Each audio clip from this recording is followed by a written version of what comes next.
세상을 변화시키는 생명의 원리 12. 선악과의 삶과 생명나무의 삶 5번째. 주를 아는 사람들은 논리를 따라 살지 않습니다. 옳으냐 그르냐에 따라 살지 않습니다. 주를 아는 사람들은 오직 성령의 감동으로 살기를 원합니다. 어떻게 하면 주님의 임재와 교제를 유지하면서 생명 안에서 살 수 있는지를 항상 생각합니다. 그러므로 그의 관심은 생명에 있습니다. 그러한 이들은 좀처럼 주님의 임재를 잃어버리지 않게 됩니다. 이것은 머리와 논리를 무시하는 것이 아닙니다. 아무런 원칙이 없이 그저 상황에 따라 감동에 따라서만 살아야 한다는 것이 아닙니다. 분명히 지혜도 필요하고 논리도 필요하며 머리도 하나님께서 사용하라고 주신 것입니다. 성경과 영성에는 분명한 법칙과 원리와 규칙이 있습니다. 중구난방으로 상황에 따라 바뀌는 것이 아닙니다. 그러나 분명한 사실은 머리에서 논리에서 생명이 나오지 않는다는 것입니다. 그것은 가슴속 깊은 곳에서 나옵니다. 가슴속 깊은 곳에서 성령의 감동과 인도 속에서 나오는 것입니다. 그것이 생명의 역사입니다. 어떤 생각이나 말이 논리적으로 옳아 보여도 마음의 기쁨과 평화가 없다면 그러한 말이나 생각은 멈추어져야 합니다. 그것은 주님이 기뻐하시지 않으며 생명의 풍성함을 방해하기 때문입니다. 어떤 말이나 생각이 하면 할수록 기쁨이 증가되며 내적인 평화와 감동이 있다면 그 말이나 생각은 계속해도 됩니다. 거기에는 주님이 함께 하심이 있기 때문입니다. 어떤 청년이 대화를 하다가 말을 멈추고 조용히 말했습니다. 잠깐. 내가 한 말 중에서 주님이 기뻐하시지 않은 것이 있는 것 같아. 이러한 사람은 무슨 말을 하든지 생각을 하든지 항상 주님 안에 있으며 주님을 붙잡고 생명나무의 원리 속에서 살려고 애쓰는 사람입니다. 이러한 사람들은 생명의 풍성한 열매들을 점점 더 많이 경험하게 될 것입니다. 생명나무의 삶은 논리보다 생명을, 그 무엇보다 더 주님의 임재와 영혼의 풍성함을 항상 유지하고 연결하기 원하는 삶입니다. 그것은 무지하고 낮은 삶이 아닙니다.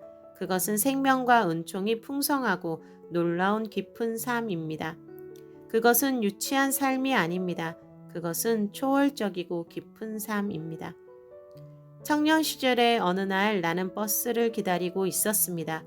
버스를 타려고 하는데 속에서 내려야 한다는 감동이 왔습니다. 그 감동은 아주 선명했습니다. 나는 버스에서 내려야 할 아무런 이유를 찾을 수가 없었습니다. 아무런 논리를 찾을 수 없었습니다. 하지만 주의 영의 감동이 심하게 재촉하였기에 나는 할 수 없이 버스에서 내렸습니다. 그리고 한참을 기다려서 그 다음 버스를 탔습니다. 그 다음 버스를 타고 가다가 나는 앞서 가던 버스가 길가에 멈추어져 있는 것을 보았습니다. 버스에서는 불이 났던지 시꺼먼 연기를 내뿜고 있었습니다. 나는 내가 왜 버스에서 내려야 했는지 이유를 알게 되었습니다. 나는 주님께서 나를 보호하시는 것을 알게 되었습니다. 나의 이성은 논리적으로 버스에서 내릴 이유를 찾지 못했습니다. 우리의 이성은 표면적이고 피상적인 지식을 가지고 있을 뿐입니다. 하지만 나의 속에 있는 어떤 요소, 생명의 법이 나를 이끌었습니다. 이것이 자주 주의 영이 우리를 인도하시는 방법입니다. 초대교회 당시의 제자들은 이러한 인도하심에 아주 민감하였습니다. 생명나무에 속한 삶은 표면의 지식과 논리가 아닌 깊은 내적인 감동과 내적인 지식에 의한 삶입니다. 나는 어떤 사람에게 이렇게 말한 적이 있습니다.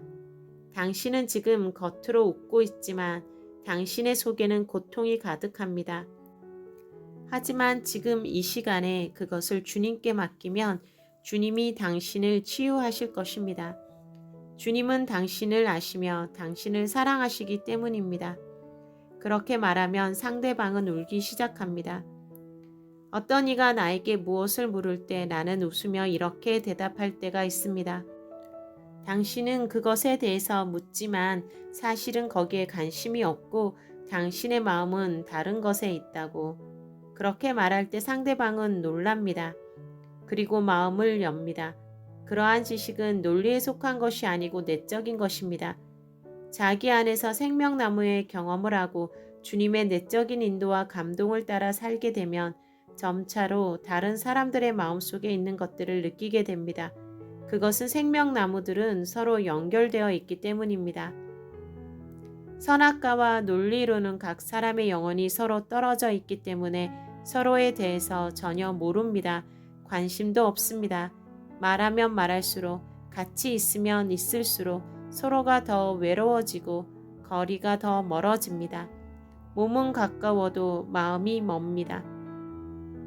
그러나 생명나무 안에 거하는 이들은 생명나무를 통해서 주님과 연결되어 있고 다른 피조물과도 연결되어 있기 때문에 주님의 임재도 느끼게 되고 다른 이들의 속마음도 느끼게 됩니다.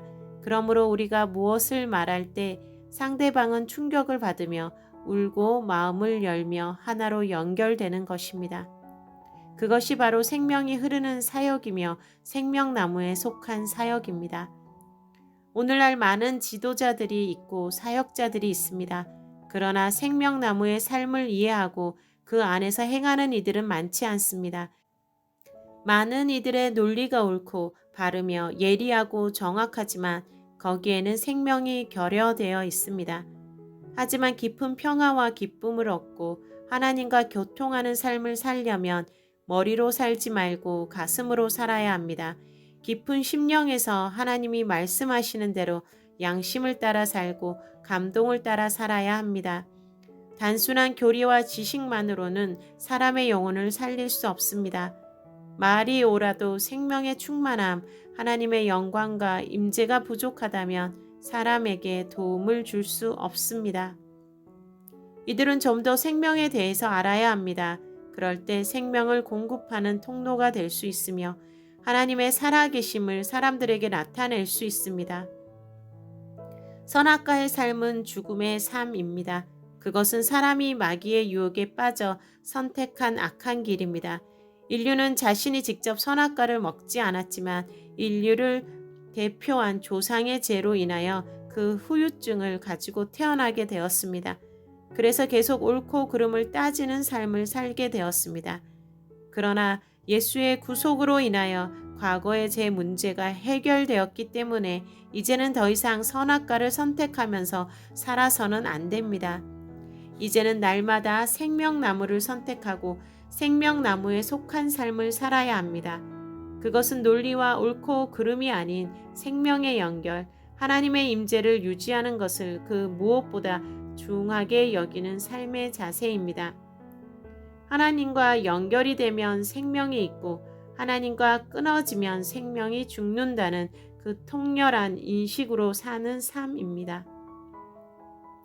오늘날 오랫동안 신앙생활을 하면서도 생명에 속한 지식과 경험이 없는 이들이 많이 있습니다. 그래서 복음에 대해서 많이 배우고 들었으면서도 여전히 불신자와 같은 삶의 방식으로 사는 이들이 많이 있습니다. 이제는 생명의 삶에 대해서 배워야 합니다. 영생의 삶에 대해서 배워야 합니다. 그것은 단지 오래 사는 삶이 아닙니다. 그것은 단순히 이 땅에서 육신적인 복을 받고 형통하게 살아가는 삶이 아닙니다. 그러한 삶은 불신자들도 추구하는 것입니다. 그것은 하늘의 생명, 하나님의 생명을 충만하게 날마다 힘입어 사는 삶입니다. 거기에는 세상이 주지 못하는 평화가 있으며 기쁨이 있고 사랑이 있습니다. 부디 이 생명나무의 삶에서 자라가십시오. 부디 이 생명의 끈을 놓지 마십시오. 당신에게 주어진 하나님의 은혜, 생명을 결코 헛되이 잃어버리지 마십시오. 그 생명의 삶, 생명의 충만함을 경험할수록 당신은 그것이 너무나 아름답고 행복한 천국의 영광이며 보화인 것을 깨닫게 될 것입니다.